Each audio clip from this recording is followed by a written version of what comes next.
My name is Nadine Harwell. I'm 63 years old. Thursday afternoons are usually quiet in my kitchen. The kettle whistles once the radio hums low, and the marsh light slides through the blinds in soft stripes. That day, the air felt heavier, though I didn't know why until my son walked in. Evan didn't knock anymore. He just called out Mom and came straight to the table, already talking about work traffic, the usual things that fill the space before something worse. He poured himself coffee, the same mug I'd given him when he graduated, white ceramic, with blue lettering that said Savannah Technical College. He still used it every time he came over. That small habit used to comfort me. It didn't that day. He stirred in 2 sugars, sat down across from me, and said it as calmly as if he were announcing the weather. From now on, I'll have your pension sent directly to my account. It'll be easier. You won't have to deal with all the bills and stuff. I thought I'd misheard him. The refrigerator hummed behind me. The clock ticked. His words hung there flat and confident. Before I could form a reply, his wife Lydia walked in carrying a stack of papers. "We can take care of everything," she said, smiling without warmth. "You shouldn't be handling money at your age. It's stressful. Let Evan handle it. He's good with numbers." I looked from her to him. Evan leaned back, tapping his finger on the table, avoiding my eyes. That nervous habit tapping when he wanted something hadn't changed since he was a boy, begging for a new toy. Only now it wasn't a toy. It was control. My throat tightened, but I made my voice steady. "You think I can't manage my own pension?" He gave a small laugh. "Mom, it's not about that. We just want to make sure everything's handled properly. You don't have to worry." That word worry had followed me all my life. Through years of double shifts, of raising him alone after his father died, of counting coins before rent was due. I had earned the right to worry on my own terms. I set my hands flat on the table so he wouldn't see them tremble. "If you think it's best," I said softly. His face brightened, relieved. He stood, kissed my forehead quickly, the way someone signs a form. "Good. I'll set it up next week." When the door closed behind them, the house returned to silence. I stayed there for a long while, watching the coffee grow cold in his old mug. My fingers rested on the wood grain, tracing tiny ridges I hadn't noticed before. The air had shifted somehow. That night, I opened a notepad and wrote 1 sentence on a clean page, Friday dinner, as usual. Then I circled it twice. The next morning, I woke before the sun. The air over the marsh was pale and still, the kind of quiet that makes you notice every sound, drawers opening, the scrape of chair legs, the sigh of the old floorboards. I made a pot of coffee, sat down with a small pad, and began writing numbers. Not plans exactly, just what things might be worth if they were gone. By noon, I had called a man from a second-hand shop on Montgomery Street. He came with a small truck and careful hands. Together, we moved out the couch, the rug, the glass cabinet filled with old dinner plates I'd kept since my wedding. When the last box was gone, only a table and 1 chair remained. The room looked bare, almost holy. I didn't feel sad, only clear. The less I had, the less anyone could take. That Friday, I cooked as usual, roast chicken, mashed potatoes, the scent of rosemary filling the kitchen.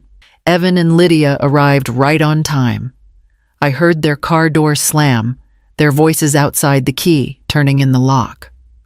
"Mom," Evan called, then silence. I waited at the table. Lydia's heels clicked across the floor, then stopped. I could almost feel her confusion before I heard her voice. "Where's everything?" Evan appeared in the doorway, his eyes wide, scanning the room, like a man who'd walked into the wrong house. "Mom, what happened? Did someone rob you?" I smiled and folded my napkin. "No, dear. I just thought if you're managing my money now, I should start saving." His mouth tightened. The color drained from his face. Lydia whispered something under her breath. Something about elder confusion. I stood, moved the single plate of chicken toward them, and said gently, "Dinner's ready." They didn't sit. The silence stretched until the ticking clock was the only sound. Evan muttered they'd come back another time, and left without saying goodbye. When the door shut behind them, I exhaled slowly. The smell of rosemary lingered in the empty room, warm and steady, like victory dressed as peace. The day after that strange dinner, I walked through the empty living room and let the sunlight spill across the bare floor. It reminded me of another kind of emptiness, those years when Evan was small and I filled silence with work.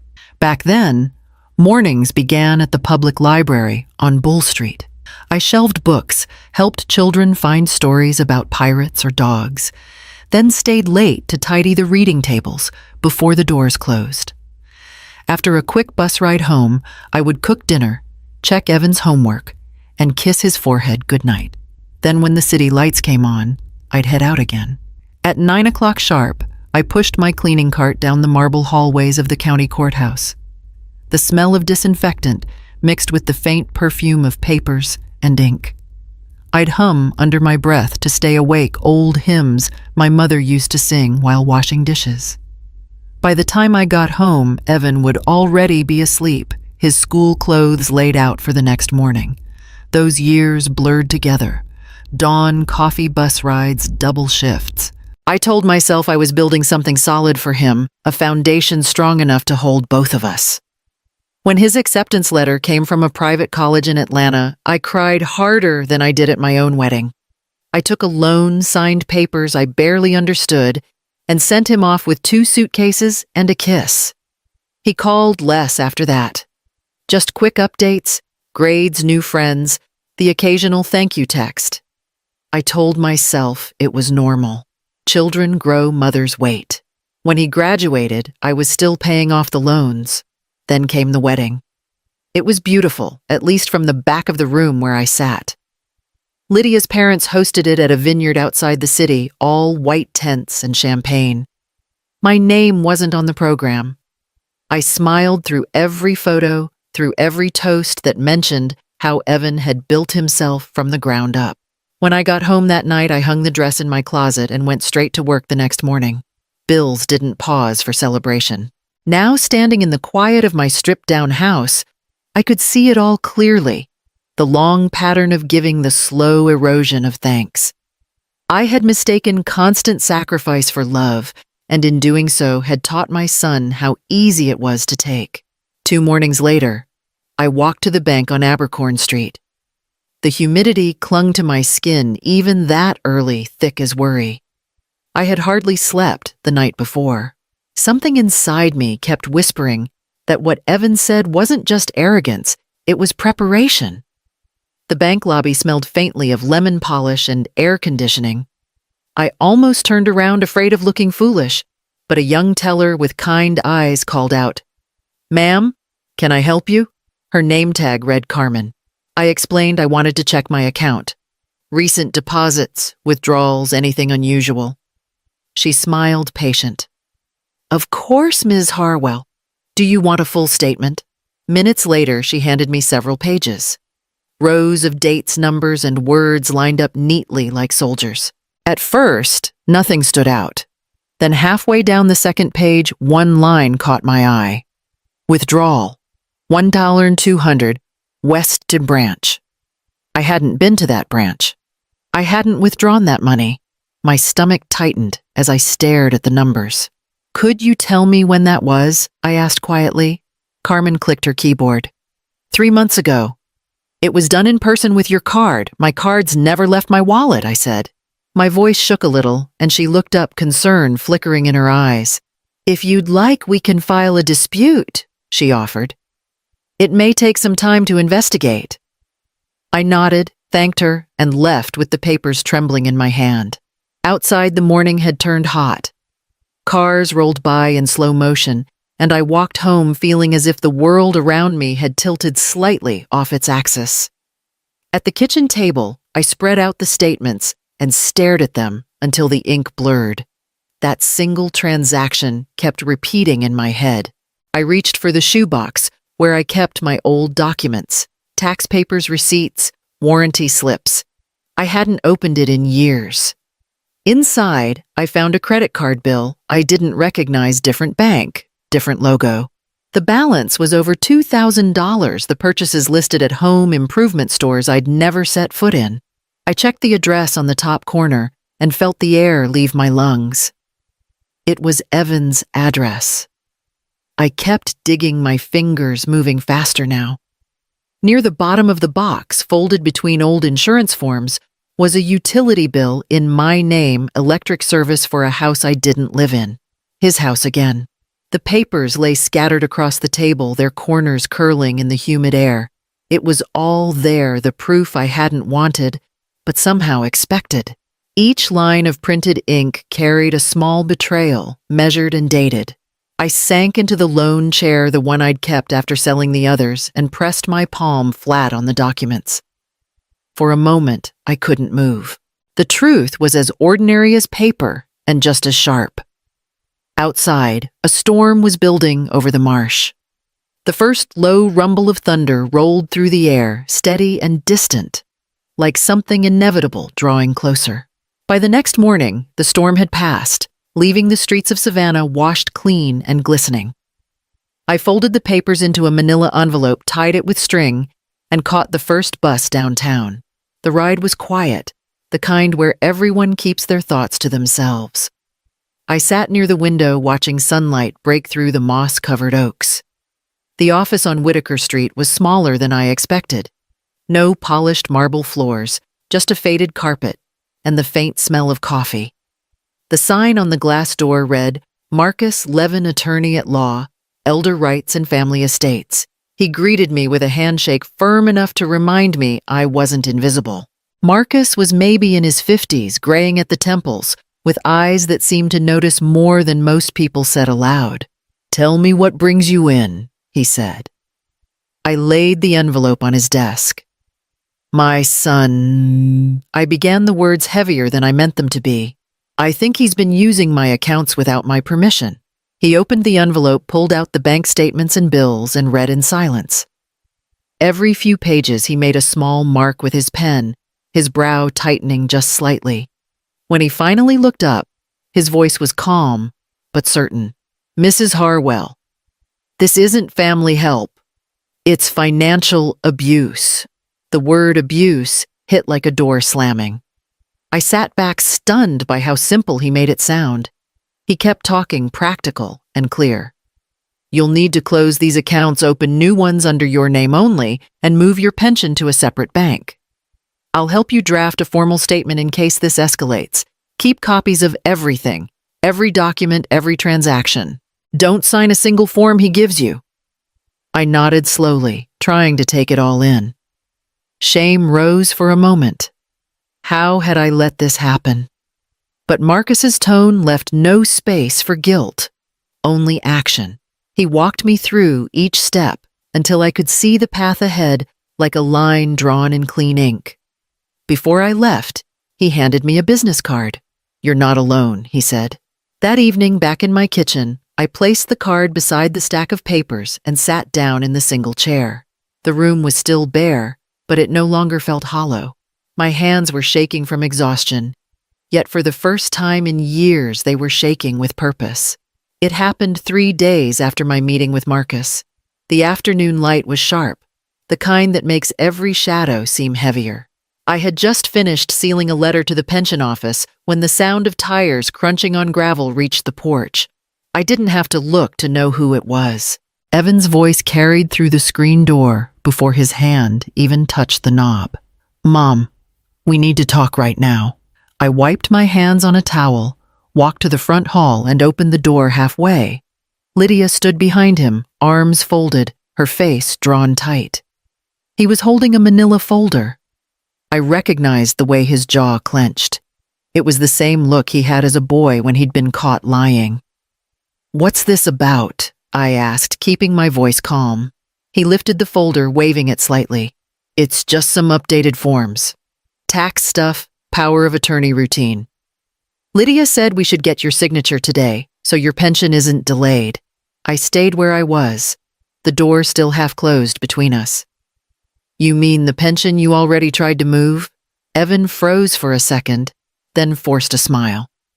"What are you talking about?" I took a deep breath and began listing it all: the withdrawal at the West Side branch, the credit card in my name, the utility bills for their house. I didn't raise my voice. I didn't need to. Each fact fell between us like a stone hitting water. Lydia shifted uncomfortably. "You must be mistaken," she said quickly. "You're remembering wrong, I'm not," I said. "I have copies. I have legal counsel, and I've already filed disputes with the bank." Evan's color changed from pale to furious. He dropped the polite tone. "You think you can accuse me of theft? I've taken care of you. Who do you think pays for all your things?" "Everything I own," I said softly, "was paid for long before you were born." He stepped forward, trying to push the door, but I stayed firm, one hand against the frame. His voice cracked with anger. "You're my mother, you owe me." The sentence hung there raw and ugly. I looked at him the way I once did when he was a child, throwing a tantrum, tired, sad, and certain it had to stop. "No, Evan," I said quietly. "I already paid in full." For a long moment, no one spoke. The cicadas outside buzzed so loudly, it felt like the air itself was vibrating. Lydia tugged his sleeve, whispering for him to leave. He finally turned away, the folder still clutched in his hand. When their car disappeared down the street, I locked the door and leaned against it. My heart was pounding, but it wasn't fear anymore. It was release. The silence that followed didn't feel empty. It felt earned. Evan didn't come back after that day, but his voice found its way into my life again through the screen. One morning, Marcus called. "Don't be alarmed," he said. "Your son's been posting things online." I opened my laptop and saw the words. "Some people never appreciate what their children do for them." My mother turned on me after everything I've done. Dozens of comments flooded in, friends offering sympathy, strangers calling him a good son. I read each one slowly, my pulse steady. Then I clicked the next tab, the court's digital filing system. Marcus had already submitted the documents, bank statements, fraudulent signatures, evidence neatly arranged and signed. Within a week, the case was public record. The story changed on its own. Screenshots of the filings spread faster than his accusations. The same people who had praised him now went silent. Others whispered that he'd stolen from his own mother. Lydia deleted her accounts first, then moved out of their apartment 2 months later. The court's decision came quietly, just a letter in the mail with the judge's signature. Evan was ordered to repay $18,000 plus damages. No trial, no headlines, just paper and consequence. I didn't frame the letter or show it to anyone. I folded it, once slipped it into the same drawer where I kept old birthday cards from when he still wrote "Love your boy." At night, when I sat by the window, the city hummed in the distance. Somewhere out there, people were talking about us. But I didn't need to correct the story anymore. The truth had already taken care of itself.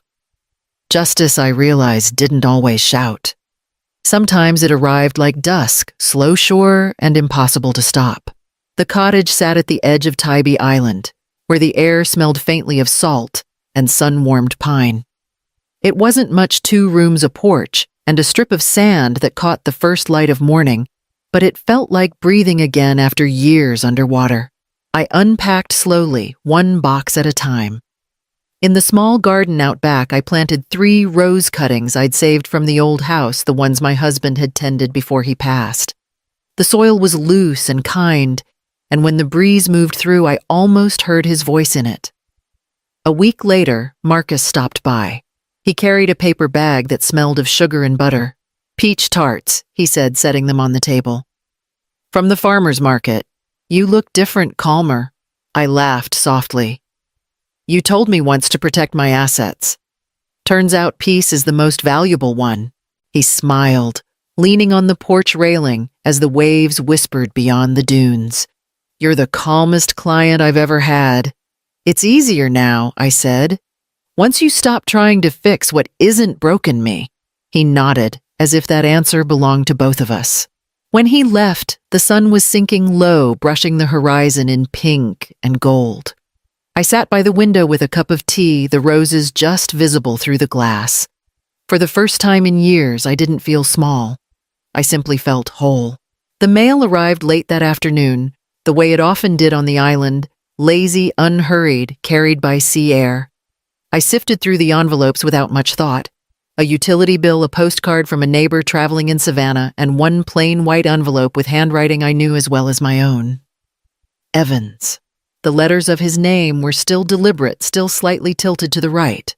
For a moment, my hand trembled. I could almost hear his voice rehearsing the words. Inside, "I'm sorry, I didn't mean to, I was under pressure." The same rhythms of regret that always arrived too late when the damage had already turned to memory. I carried the envelope to my desk, tracing the edge with my thumb.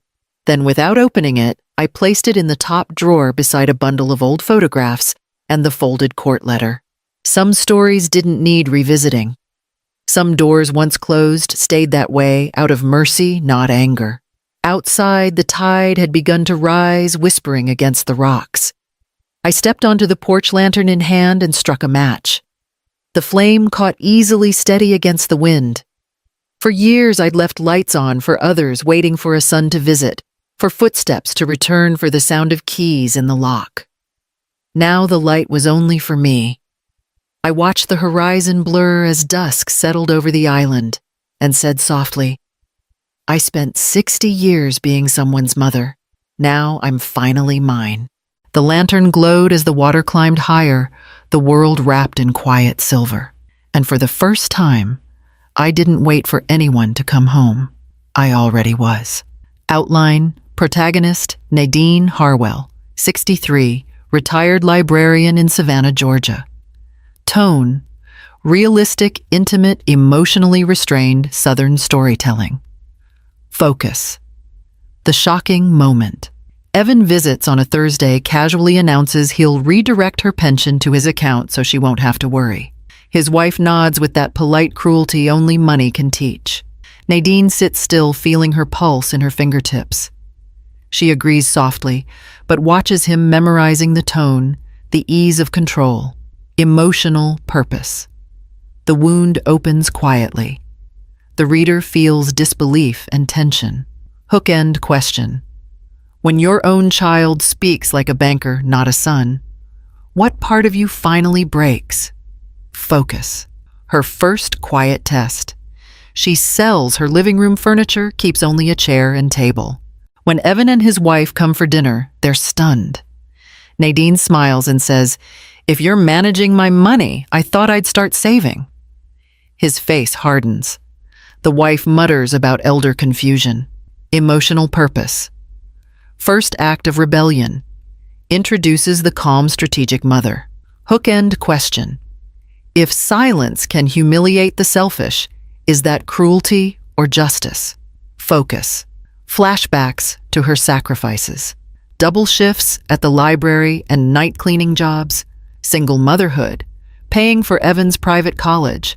Attending his wedding as a guest instead of family. Every scene reveals how quiet sacrifice built the entitlement, now devouring her peace. Emotional purpose builds empathy and history. Explains the moral core of her endurance. Hook-end question. When love becomes habit, does it still count as love or survival? Focus discovery and realization. At the bank, a kind teller helps her print 6 months of transactions.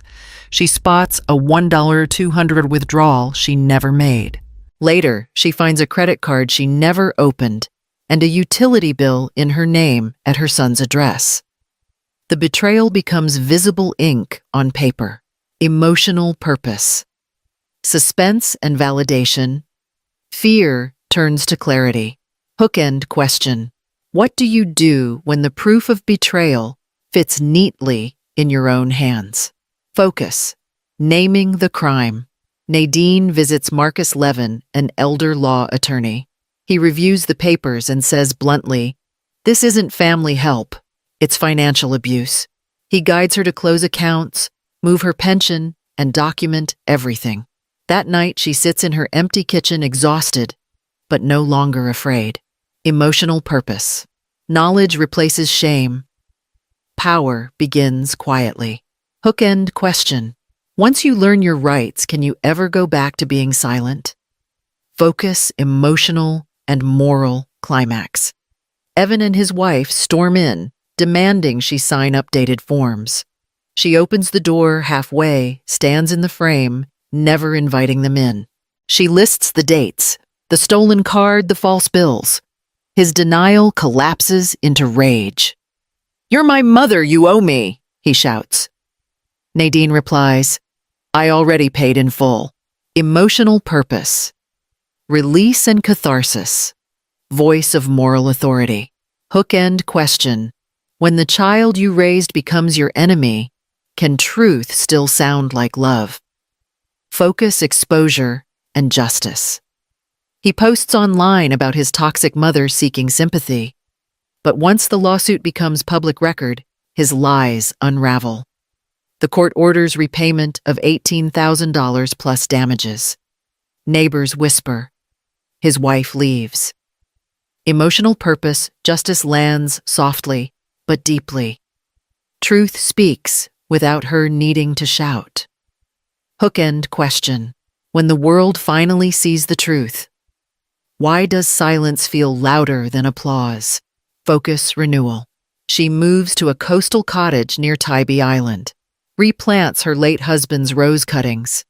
Marcus visits, brings local peach tarts, and says, "You're the calmest client I've ever had." Nadine smiles. It's easier once you stop trying to fix what isn't broken me. Emotional purpose. Emotional recovery. Peace after the storm. Hook-end question.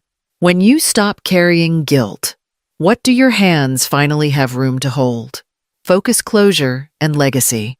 A letter from Evan arrives full of apology phrases she can already predict. She places it in her desk drawer, unopened. At dusk, she lights her porch lantern and whispers, "I spent 60 years being someone's mother. Now I'm finally mine." The tide rises, and her peace is quiet, complete. Emotional purpose. Soft ending of emotional ownership and freedom. Final hook question. When forgiveness stops being owed, does it finally become real?